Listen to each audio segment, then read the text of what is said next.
ఓం శ్రీ మాత్రే నమః. ఛానల్లోకి స్వాగతమండి. తులారాశి వారి ఇంటికి ఒక దేవుడు రాబోతున్నాడు.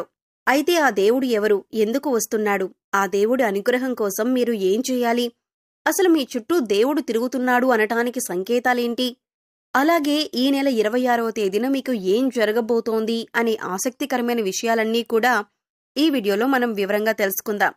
కానీ అంతకంటే ముందుగా మీరు కనుక మన ఛానల్ని ఇప్పటివరకు సబ్స్క్రైబ్ చేసుకోకపోతే సబ్స్క్రైబ్ చేసుకుని పక్కనే ఉన్న బెల్ ఐకాన్ నొక్కి ఆల్ సెలెక్ట్ చేసుకుంటే మేము ఇలాంటి వీడియోస్ అప్లోడ్ చేయగానే ముందుగా మీకు నోటిఫికేషన్ వస్తుంది. అలాగే వీడియో నచ్చినట్లయితే లైక్ చేయడం మర్చిపోకండి. ఇక వివరాల్లోకి వెళ్ళిపోతే, ఈ రాశివారి చుట్టూ ఏ దేవుడు రాబోతున్నాడు అనే విషయాన్ని తెలుసుకోబోయే ముందు మీరు జీవితంలో కొన్ని విషయాలను నిర్లక్ష్యం చేయకూడదు. ఇలా చేసినట్లయితే కనుక జీవితంలో ఎన్నో కష్టాలను, నష్టాలను ఎదుర్కోవలసి ఉంటుంది. కాబట్టి వాటి నుండి బయటపడటానికి ఆ విషయాలను నిర్లక్ష్యం చేయకుండా ప్రతి అంశాన్ని కూడా ఆచితూచి ఆలోచించి నిర్ణయం తీసుకోవాలి. ఆ విషయాల గురించి మనం వివరంగా తెలుసుకుందాం. ప్రస్తుతమున్న పరిస్థితుల్ని అనుసరించి కొన్ని సందర్భాలలో తోచింది చేసే విధంగా మీరు ప్రవర్తిస్తూ ఉంటారు.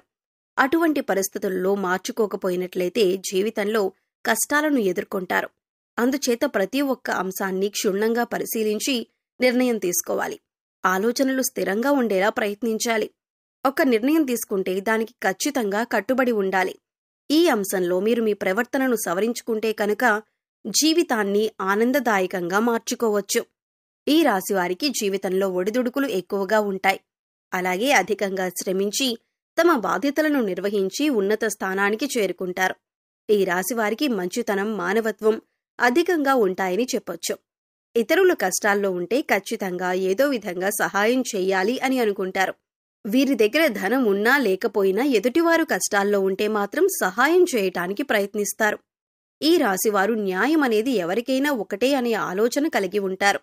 అందుకే మీకు ఎలా న్యాయం జరగాలి అని కోరుకుంటారో అలాగే ఎదుటివారికి కూడా వారు నిజాయితీపరులైతే వారికి ఖచ్చితంగా న్యాయం జరగాలి అని కోరుకుంటారు. ఈ గుణం కారణంగా ఎదుటి వ్యక్తులు మీకు ఆకర్షింపబడతారు. ఎప్పుడూ కూడా ప్రశాంతంగా ఉంటూ జీవితాన్ని ఆనందంగా గడపటానికి ఎక్కువగా ఇష్టపడతారు. ఎదుటివాళ్లు కష్టాల్లో ఉంటే సాయం చేయటానికి ముందుంటారు. కొద్దిగా సాయం చేయటానికి మీకు కష్టమైన పరిస్థితులు ఎదురైనా కూడా ఇష్టంగా సాయం చేయటానికి ముందుంటారు. ఈ సమయంలో మీరు నమ్మిన వ్యక్తుల చేత మోసపోయే అవకాశం కూడా కనిపిస్తోంది. అందుచేత ఎవరు మనవారు, ఎవరు పరాయివారు అని గమనించాలి. ఎదుటివారు మన మంచి కోసం చెప్తున్నారా లేదా వారికి అందులో లాభం ఏదైనా ఉందా అనే అంశాలను కూడా మీరు గమనించాలి. ప్రతి ఒక్కరి మీద ఒక కన్నేసి ఉంచాలి.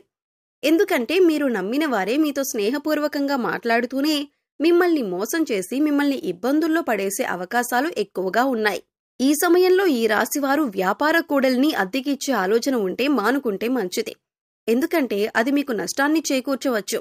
ఇక మీ వ్యాపారం ఏదైనా ఉంటే దాన్ని విస్తరించటానికి ప్రయత్నించినట్లయితే లాభాల బాట పడతారు. అలాగే వ్యాపారంలో ఎప్పుడూ అనుభవజ్ఞులను భాగస్వాములుగా చేర్చుకోవటానికి ప్రయత్నించండి. మీకు ఏదైనా సహాయం కావాలంటే అది చిన్నదైనా పెద్దదైనా కుటుంబ సభ్యుల యొక్క సలహాలు అలాగే వారి సహకారం తీసుకోవటానికి ప్రయత్నించండి. అలాగే ఈ సమయంలో మీరు డబ్బుని అప్పుగా ఇచ్చినా తీసుకున్నా కూడా వాటికి సంబంధించిన పత్రాల గురించి చాలా జాగ్రత్తగా ఉండాలి. ఎందుకంటే ఈ సమయంలో మీకు షూరిటీ సంతకాల విషయంలో ఇబ్బందికర పరిస్థితులు కనిపిస్తున్నాయి. అయితే డబ్బులిచ్చి పుచ్చుకునేటప్పుడు పత్రాలను జాగ్రత్తగా చూసుకుంటే కనుక ఎటువంటి ఇబ్బందులు ఉండవు. ఇక ఈ సమయంలో ముఖ్యంగా ఈ రాశివారి ఇంటికి ఒక దేవుడు రాబోతున్నాడని చెప్పుకోవాలి. దీనికి గల కారణం మీరు ఇతరులకు నిస్వార్థంగా సహాయపడే విధానం కావచ్చు, లేదా మీరు నిష్కల్మషమైన మనసుతో శివయ్యను పూజించిన విధానం కావచ్చు, మీ దయాగుణం, దానగుణం కావచ్చు. వీటి కారణం చేత అమ్మవారు ప్రసన్నమై మీ వెనకాలే ఉండి మిమ్మల్ని నడిపిస్తున్నారు. అందుచేత ఈ రాశివారు ఎదుటివారితో మాట్లాడేటప్పుడు కానీ ఎదుటివారికి సహాయం చేసేటప్పుడు కానీ చాలా నిర్మలమైన మనసుతో చేయాలి. శివయ్యకు కోపం తెప్పించే విధంగా మీరు ప్రవర్తించకూడదు. మీ దగ్గర లేని వ్యక్తుల గురించి మీరు తప్పుగా మాట్లాడకూడదు. కష్టాలలో ఉన్నవారు మీ వద్దకు వస్తే ఈ సమయంలో వారికి లేదు అనకుండా మీకు వీలైనంతలో ఎంతో కొంత సహాయం చేయండి. మంచితనం, మానవత్వం వదులుకోకుండా ప్రవర్తించండి. ఇంటిని పరిశుభ్రంగా ఉంచుకోవటానికి ప్రయత్నించండి. శివయ్య అనుగ్రహాన్ని పొందుతారు. ఇల్లు వాకిళ్లు శుభ్రంగా ఉన్న చోట సిరి సంపదలు, ఆయురారోగ్యాలు కలుగుతాయని పెద్దలు చెబుతారు. అలాగే ఇంటిని శుభ్రం చేసుకున్నాక ఇంట్లో సుగంధ ద్రవ్యాలతో ధూపం వెయ్యండి. ఇలా చేయటం వల్ల శివయ్య ఆశీస్సులు మీపైన ఎల్లప్పుడూ ఉంటాయి. అలాగే పరమేశ్వరుడు మీ చుట్టూ తిరుగుతున్నారు అని చెప్పటానికి సంకేతాలేంటో ఇప్పుడు చూద్దాం. ఇంట్లో ఎప్పుడూ సుగంధ పరిమళం వస్తున్నట్లయితే కనుక మీ ఇంట్లో దేవుడు తిరుగుతున్నాడు అని అర్థం చేసుకోవాలి.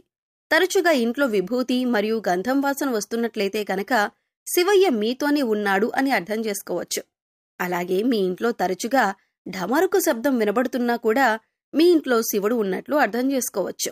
ముఖ్యంగా రాత్రి సమయంలో గజ్జల శబ్దం వినబడుతున్నట్లయితే కనుక శివయ్య మీ ఇంట్లో తిరుగుతున్నారని అర్థం. మనసు ప్రశాంతంగా ఉన్నట్లయితే కనుక శివుడు మీ వెనకాలే ఉండి మిమ్మల్ని అనుగ్రహిస్తాడు అని చెప్పుకోవచ్చు. ఎందుకంటే కొన్ని సందర్భాలలో కొంతమందిని చూసినట్లయితే ఎటువంటి ఇబ్బందులు కష్టాలు లేకపోయినా మనసు మాత్రం ఆందోళన పడుతూ ఉంటుంది. అలా కాకుండా కొంతమందిని చూసినట్లయితే ఎన్ని కష్టాలు ఉన్నా చాలా ప్రశాంతంగా ఉంటారు. మరి అటువంటి వారికి శివయ్య అనుగ్రహం ఉందని చెప్పుకోవచ్చు. ఇక ఎప్పుడూ ఎదుటివారి మంచి కోరుకుంటూ దాన ధర్మాలు చేస్తూ నిస్వార్థంగా ప్రవర్తించినట్లయితే కనుక శివుడు మిమ్మల్ని తొందరగా అనుగ్రహిస్తారు. అయితే ఈ నెల 26వ తేదీన మీ శక్తి మేరకు శివయ్యకు అభిషేకం చేయండి. గుడికి వెళ్లలేని వారు ఇంట్లోనే చిన్న శివలింగం పెట్టుకుని అభిషేకం చేసుకోవచ్చు. వీలైతే పంచామృతాలతో అభిషేకం చేయండి. వీలు కాని వారు మంచినీటితో అభిషేకం చేసినా కూడా శివయ్య మిమ్మల్ని అనుగ్రహిస్తాడు. శివుడికి ఒక బిల్వపత్రాన్ని సమర్పించండి. అభిషేకానికి విభూతిని కూడా ఉపయోగించండి. శివయ్యకు విభూతి అంటే చాలా ఇష్టం. అలాగే అన్నంతో అభిషేకం చేస్తే అనారోగ్య సమస్య నుంచి బయటపడతారు. ఈ విధంగా శివరాత్రి రోజున లింగోద్భవ సమయంలో శివుడికి అభిషేకం చేసి శివయ్య అనుగ్రహానికి పాత్రులు కండి. అలాగే శివుడికి పాలతో వండిన పరవాన్నాన్ని నివేదించండి. అంటే పాలు కాగిన తర్వాత అందులో కొద్దిగా బియ్యం వేసి ఉడికిన తర్వాత కొద్దిగా బెల్లం వేసి కలపండి. ఈ పరవాన్నాన్ని శివుడికి నివేదించటం వల్ల శివుడి అనుగ్రహాన్ని పొందుతారు. శివరాత్రి రోజున ప్రతి నిమిషం కూడా శివుడి నామస్మరణ చేస్తూ ఉండండి. ఓం నమః శివాయ అనే మంత్రాన్ని నిరంతరం జపించండి. శివరాత్రి రోజున ఉదయాన్నే లేచి స్నానం చేసి ఇంట్లో ధూపం వేసి అన్ని గదుల్లో చూపించండి. అలాగే ఈ రోజున మీరు చేయకూడని తప్పు ఒకటి ఉంది. ఈ తప్పు చేసినట్లయితే శివయ్య ఆగ్రహానికి గురవుతారని గుర్తుంచుకోండి. ఇలా చేయటం వల్ల మీ ఇంటి నుండి అన్ని రకాల ప్రతికూలతలు తొలగిపోతాయి. ఇక ఎప్పుడైతే నెగిటివ్ ఎనర్జీ తొలగిపోతుందో అప్పట్నుంచి మీ సంపద పెరుగుతుంది. అలాగే మీరు కెరియర్ జీవితంలో విజయాన్ని పొందుతారు. అలాగే మీరు ప్రతికూల శక్తుల నుండి బయటపడటం కోసం ఇంటి గుమ్మం దగ్గరకు ఆవు వస్తే ఏదైనా మీకు శక్తి కొద్దీ ఆవుకు గడ్డి తినిపించి 3 ప్రదక్షిణలు చేయండి. భిక్షగాళ్లు వస్తే ఏదో ఒకటి ఇచ్చి పంపండి. కాని ఊరికే ఏమి ఇవ్వకుండా పంపొద్దు. వారానికి 3 సార్లైనా సాయం సంధ్యా సమయాల్లో ఇంట్లో వ్యాపార సంస్థల్లో ధూపం తప్పక వేయండి. అలాగే మీ వాహనాలకు నిమ్మకాయ దండను కట్టండి. ఈ రోజుల్లో మద్య మాంసాలకు దూరంగా ఉండండి. ఎవరిని దూషించకండి. ఇలా చేయటం వల్ల మీరు చిక్కుల్లో పడే అవకాశం ఉంటుంది. మీ చుట్టూ శివయ్య తిరుగుతున్నారు అనే విషయాన్ని గుర్తుంచుకోండి. ప్రతిరోజు దీపారాధన చేయండి. మీ ఇష్టదైవ నామస్మరణ చేస్తూ ఉండండి. రోజుకొకసారైనా లింగాష్టకం కానీ లేదా శివుడికి సంబంధించిన ఏ స్తోత్రమైనా చదువుకోవటానికి ప్రయత్నించండి. చదవటానికి వీలు కాకపోతే కనీసం వినటానికి ప్రయత్నించండి. అలా చేయటం వల్ల శివయ్య కరుణా కటాక్షాలతో అద్భుతమైన ఫలితాలను పొందుతారు. సో చూశారు కదండి, తులారాశి వారి ఇంటికి ఏ దేవుడు రాబోతున్నాడు, అలాగే మీ చుట్టూ ఉన్న దేవుణ్ణి ఏ విధంగా గుర్తించాలి, ఆ దేవుణ్ణి ప్రసన్నం చేసుకోవటం కోసం మీరు ఏ పనులు చేయాలి అనే అంశాలను ఈ వీడియోలో మనం వివరంగా తెలుసుకున్నాం కదా. ఈ వీడియో మీకు నచ్చినట్లయితే లైక్ చేయండి.